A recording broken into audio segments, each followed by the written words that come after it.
Perfect revenge কাকে বলে? Perfect revenge যেটাকে বলে, এশিয়া কাপে ভারত পাকিস্তানকে হারিয়ে কোনো হ্যান্ডশেক করেনি, কোনো রকম হ্যান্ডশেক করেনি। সূর্যকুমার যাদব হাত মেলায়নি, কেউ হাত মেলায়নি। পারফেক্ট। আচ্ছা, মুসলিমরা কিন্তু কোনোভাবে আমাদের শত্রু না। আমি নিজে হিন্দু ব্রাহ্মণ, ডাইরেক্ট বলছি।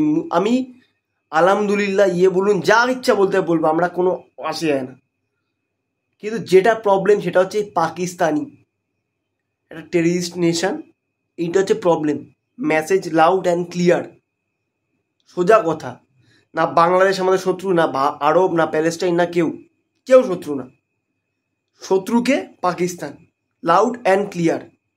কিছু বাংলাদেশি ভাই আছো যারা নিজেরা মনে করতে পারো যে পাকিস্তান বা বাংলাদেশ ভাই ভাই, তোমাদের ব্যক্তিগত ব্যাপার।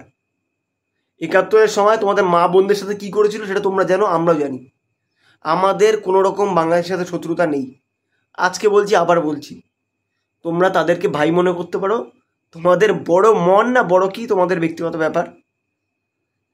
আমি এখনও বলবো, আমাদের বাংলাদেশ নিয়ে কোনো প্রবলেম নেই, কোনো দেশ নিয়ে কোনো প্রবলেম নেই। পাকিস্তান নিয়ে প্রবলেম ছিল, আছে, থাকবে, লাউড অ্যান্ড ক্লিয়ার।